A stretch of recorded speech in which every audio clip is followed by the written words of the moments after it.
So we're here at the orchard. Yes. I'm Brian. You are? Craig. Craig. Now you came here and you got put to work. Well, I think we kind of put ourselves to work, honestly. That's true. I mean, there's so much opportunity here. We just started to look at what was nearby. You were talking about an orchard, and we were like, what? Because we couldn't see it. Yep, this orchard was totally covered in plants because it hadn't been tended to in some time. Occasionally we'll go through with a weed whacker that has a metal blade on it, but that hasn't been done for a couple years. So yeah, you could barely see any of this stuff behind us. What do we got in here? Looks like fruit trees, a couple random pine trees, a few other sort of like succulent-y, cactus-y things. We've left anything that was not like a commonly found weed that's growing everywhere else. Right. So these are magueys up here, the big spiky things. We've got pomegranates in here, peaches, apples, plums. Bergamots. What?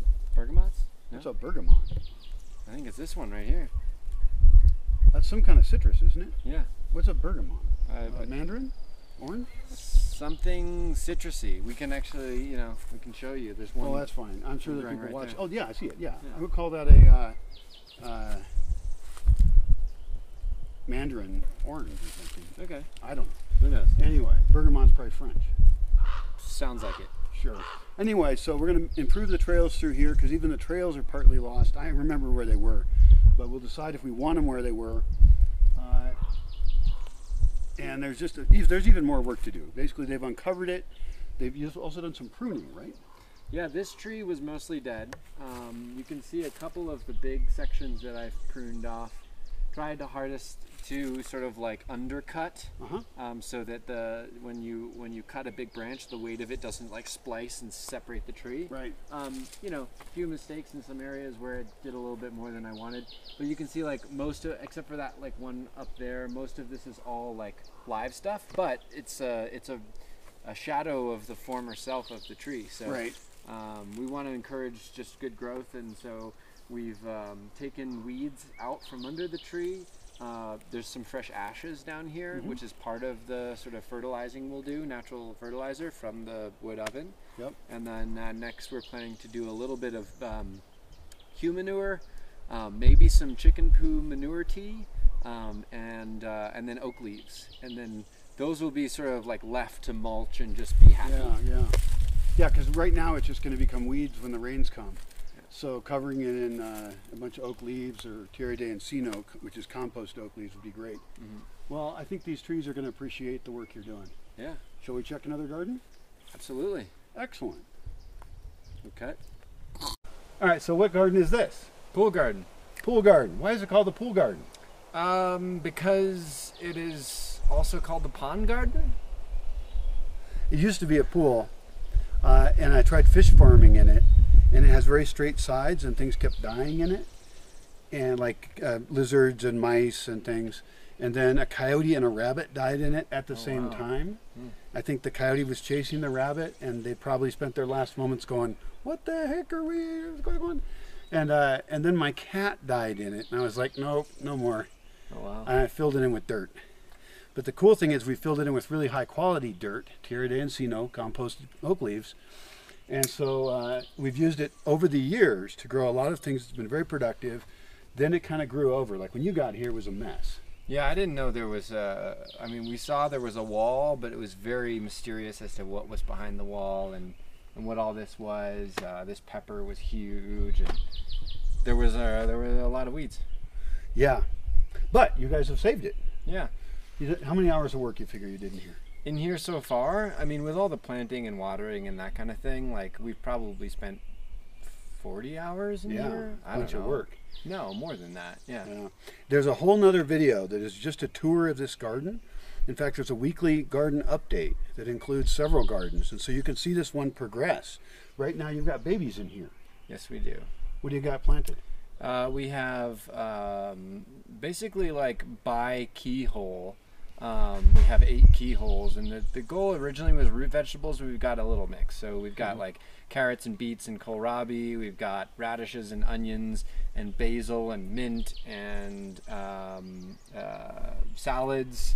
We're going to put potatoes in here, And then on the sides we have tomatoes and tomatillos and chard, and some more basil. That's a lot of stuff. And why did you decide to do mostly root vegetables? The idea was that this was a good garden to protect from the tusas, which are these pocket gophers who won't be able to get up and in. So, you know, we couldn't really grow those elsewhere. Yes, I hate tusas. I don't hate them personally. I respect the tusas, but I would like to kill the tusas. They'll eat your whole garden.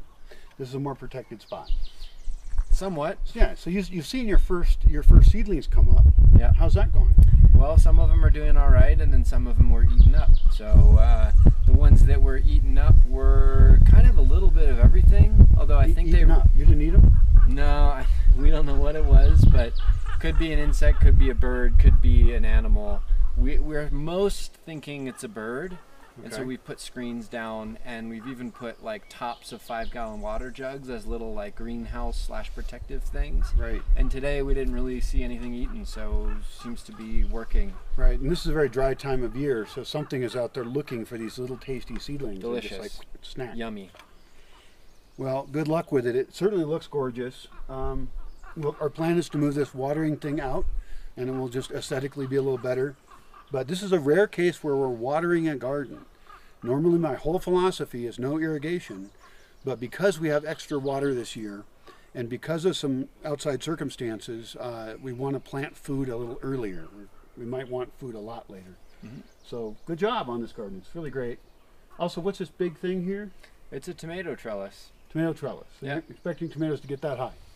We hope so. We don't know because some of them we planted from seeds and others are, the seeds we know roughly what to expect. Right. The ones which are volunteers, we don't know what to expect. Right, so they could have been hybrids or something, so they won't breed true. Yes, that's right. And we're just going to train them up these little strings and see how far they go. And hopefully, you know, once the rains come, it'll just be, you know, mayhem in here. Not the dog. Yeah. But green mayhem. That sounds great. I think it's going to be exciting to watch how this develops, and I hope you catch us on future videos to see how this garden develops. Let's hit the next garden.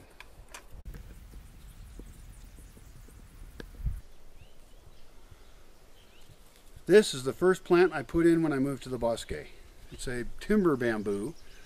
It was just one piece when I bought it, and it takes forever to grow. It's not invasive because there's bamboos that are clumpers and there are ones that are runners. This is a clumper, so it stays in one spot. And we've harvested various poles out of it, and we've learned how to reproduce it by burying the poles horizontally to make new ones. But we're not here to talk about bamboo because that's outside this garden wall. We are inside the garden wall. What's going on in here? Well, we had a lot of blackberry bushes that we could see but not access. Mm-hmm. So the goal was coming in here and seeing, you know, can we prune back the blackberries a bit, and then what will we do next? And that question is still a little bit up in the air, but we've uncovered an avocado tree in here. We've uncovered some other areas that have some things that may come up when the rains come, and so we're at a point of having felt like we pruned and cut back, and now we need to think about some vision for what this garden can become. It's like we have a canvas. It's not totally blank, but it's got a lot of opportunity. Absolutely. Over here, we've got a big container with dahlias in it, a big black thing. Those dahlias will come up in the spring with the rains. In the corner, there's a little bit of nopales. And then, of course, we've got this big avocado tree here, moderately big. And that's unfortunately going to shade the pool garden later, so we may actually not want that there. We'll find out. And then we've got the blackberry behind us. The blackberries are going to be sculpted into a way that we can get at them. Because you've noticed there's blackberries you can't get to eat. Yeah, we've done a pretty good job now of figuring out where all of the fruiting bushes are. There's still a whole bunch of like dead stuff underneath, but it's providing support for them so that they're happy and high and reaching the sun and all that. And I've cut a path to the back corner of the garden so we can almost reach all of the fruiting areas now, but there's a little bit more to be done. By the way, you see that tree with long leaves? Yes, I do. That's a macadamia tree. Very cool. So I'm glad you guys did not cut that down. Yes, sir. Sometimes when you have a machete in your hand, it's real tempting to get out there and just cut everything, but you got to be very careful because it is a weapon and you could murder a tree like that one. But you didn't. That's great. Macadamias do grow here. Not ideal. It wants a little bit warmer climate. So yeah, this is very much a garden in progress. Also, it has a wall around it, which means it has thermal mass of the wall. So we could put in here pitayas or dragon fruit up against the wall, and they might do really well. There could even be a sitting area out here in the shade or something. It's very close to a dining area. So if somebody wants to get away from everybody else and just kind of enjoy a quiet meal, maybe there's space for that. We're in the shade right now. It's lovely. I know, this is a great spot. I mean, I could see a table right here. Yeah, why not? Yeah, excellent. Well, good work. That's the end of checking out these 3 little spots. Thanks for joining us. I hope you're getting ideas for your own space, because everybody has different opportunities, you know. I see all the time people ask for advice on what should I grow or what should I do, and it's like, it really depends on your climate, your goals, what soil you've got, what slope you've got. It's so many factors. It's hard to think about, but I hope that these videos let people see how we're doing things and making decisions, so that they can use some of those same patterns, some of those same thinking skills to design their own spaces. Sound Relationships. good? Relationships. What relationships? I don't know, between microclimates and plants, between plants and plants, that kind of thing. People and plants. Yeah. Spaces. Yeah. Yeah. Sun? Fun. That's not what I said. What did you say? Sun. Oh, I was thinking women, but, you know, I'm living out in the forest for too long. So, yeah, relationships. That's what reality's made of. So, all right, well, let's head back in and make some bread. All right.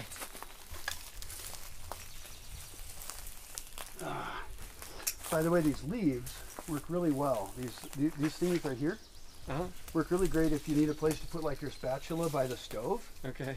You know, your dirty spatula.